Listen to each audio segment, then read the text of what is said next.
Hey guys, it's Anthony. Long time no video. I've been wanting to do this one for a few weeks. Basically, I had watched Deviant Olaf's video on making Kwikset and especially Schlage super bump keys. And after I watched it, I came up with this super bump key where I put an extra cut at the end, and then I said, oh, well, I should cut back the shoulder, and I might as well put an extra cut there if I'm going to cut back the shoulder anyway. And so this was my, what I thought was a M1 Master Super Bump Key, but what I actually found in practice was that it kind of sucked. So that was a surprise. I used the rapid bump method, or rapid fire bumping, and yeah, it generally didn't work. Occasionally it would work, but it just wasn't that successful.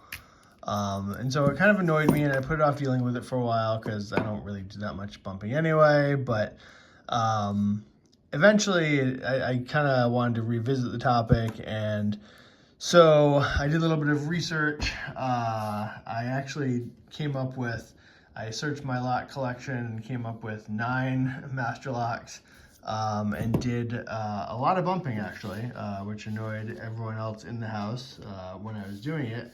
And basically I ended up writing down the biddings for those locks. I have a nicer version of that, and basically hits and misses for each lock. So I did I think 10 attempts on each lock for each of 8 different bump keys, and wrote down some notes on the way, and basically out of 8 different variations on the M1 bump key, tried to find out what would be the most successful. So so my variations were, and basically I wish I had just a regular uncut key to point to, but basically whether the shoulder would have a ramp. I guess I could hold them up actually. Yeah, I stamped them. So this is the classic M1 bump key, which has what I call the slope shoulder. It's diagonal. Where's the one? Yep. And no extra cut at the end, so it's got that kind of sharp tooth. And yeah, so, and let's see, and then I basically kind of had variations from there based on the shoulder. I don't like the slope shoulder because I feel like it kind of chews up the bump rings, having that angle, which isn't the biggest deal in the world, but you know, kind of is annoying. I don't know if you could see that gap there, but yeah, it kind of annoys me. So I was hoping that there would be some variation that would not have a slope shoulder, but anyway, so then this is number 2, which is basically the same thing as the regular one, but has the extra cut at the end, which seemed to be a feature of Deviant's super bump keys.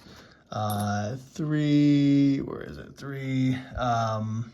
For 3, I get rid of the angle, the slope shoulder. So this is the standard with the tooth at the end, so no extra cut.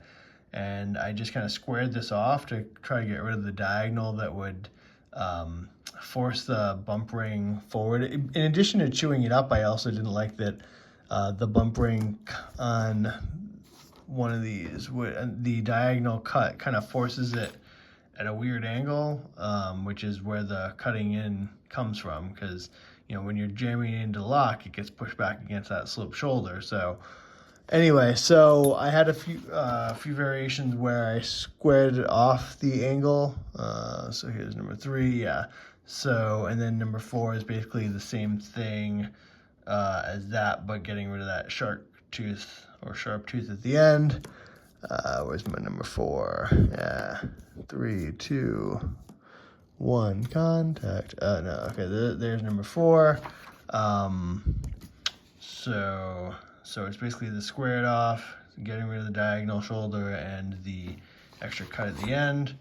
And then, let's see, I think, what was number 5? So I think with number 5, it was kind of I was playing with that shoulder bit, where I think if you compare 5 and 1, I think, so that's number 1, I think basically I think I did an extra cut. Yeah, that's what happened. I did an extra cut into the diagonal because I said, well, I'd like to get rid of some of that diagonal shoulder, but maybe instead of just squaring it off, I could do it with an extra cut. So you can actually see the shape of the cutting wheel there, which is, it does produce a very strong thing there. But I was like, hey, if that's what does it, that's cool. So I tested that. That was kind of funky. So I kind of made an extra cut before the first cut, so it was kind of like a 0 cut.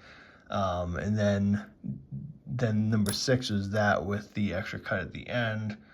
And then 7, let's see, I said no shoulder, so where the hell is 7? So 7 was actually getting back to that original one that I didn't like, where I kind of basically got rid of it all the way back to the round part here. So I kind of eliminated the shoulder, and this has the tooth at the end, but has an extra pre-cut here, and then further cuts it back. I had to hand do that one, so I was kind of hoping that wouldn't win or be the best, but because for me to make this is the original one that caused all the trouble. That kind of sucked and made me think like I should actually kind of like try to figure this out. Where I did the extra cut at the end, and then I kind of had to manually hold this up to the cutting wheel to do that shape out. I traced it with some marker and then kind of just held it up by hand, and that's why it kind of looks a little funky over there. But yeah, so those are the contenders in this very boring and niche Mortal Kombat competition. So basically, I don't know which set is which out of these 3, 3, and 3, and it turns out some of them actually had the same biddings, which was suboptimal, but basically, in a way, it let me check things. So basically, I just, so my methodology was that I would, I like the rapid fire method that Dave shows with his super bump key. There are alternate methods that have pulling, so let's see, yeah. So basically I take a lock and, let's see. So I would try 10 like whacks or bumps with one particular key, but honestly I just kind of I'd say, well, let's pretend this is the real world, and basically just kind of whack it rapid fire until I kind of give up and say that's an attempt. So it was usually like 10 to 20 whacks. So I don't know, let's pick one at random. I have no idea which one this is. It's like a 4, like number 4 or 5. Oh, 6. Okay. So I put the bump ring on, and you know, I'd put it in, and I kind of loosely hold some tension here, and I just do, and that's working. So that would be a hit. So that would, you know, I'd record that as a hit, but that's basically what I would do. And then, you know, then I'd take it out, put it in again. Yeah, and so I would always pull it all the way out and pull it back, put it back in, and then I'd also see if the bump ring had gotten chewed up, which was only really an issue with the 1 and 2 that had the sloped shoulder. But anyway, so I just do that repeatedly, and that's working. You can hear it kind of change sound. So, but anyway, so that's how I would do it, and then. So yeah, and then after doing 1 lock, so 10 different tries of that, either success or give up, and each time I would write down hit or miss, like I put the H in the M. You'd think I would just have been smart and just done a spreadsheet, but oh well, I was just grinding through it. So I would re-lubricate it, which is why my little sign here is being held up by some Houdini, because I still haven't put it away yet. But yeah, so these are very lubricated locks now. So anyway, and occasionally I would rotate the bump ring, especially if it looked like it was getting chewed up. I could get a little more life out of it that way. But yeah, so that was what I did, and then at the end I came up with some notes. Why wait till the end? So I noticed that sometimes I did have to hit it hard, kind of straight, straight on like a 90-degree angle to, because some of these M3, I have M1s, M3s, and M5, so that's the difference. So each set had an M1, an M3, and an M5, just because that's what I had in my collection. So some of these protruding collars were like kind of a pain, which is also a pain if you're using a Lishi, but so I found that I had to hit kind of like straight on and hard to kind of like get the key to overcome that collar. I tried, there are some bumping videos that have you try sort of a glancing blow, sort of instead of going straight on like this, which is what I was doing, it's sort of like going at an angle like that. That could work. It wasn't the methodology I was doing. That method seems like people do sometimes when they do like one shots. So they'll do like, that wasn't a good example, but ow. Also, I did hit my thumb a few times. That was fun. Don't say I never sacrificed for the lock sport community. So I would do that, but that wasn't how I was doing my testing. But I have seen people do that kind of glancing blow, or it's almost like sideways or at an angle. So that seems to be a little more common rather than the rapid fire whack, whack, whack, whack, whack, whack, whack.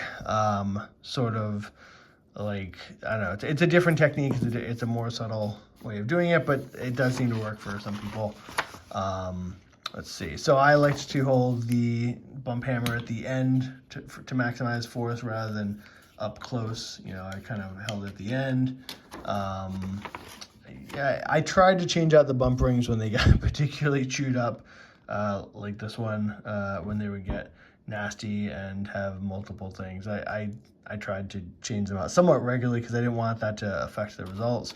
And like I said, I rotated them, and when it succeeds, you notice the sound change, but that's just kind of a minor thing. So, yeah, so I did a whole bunch of things.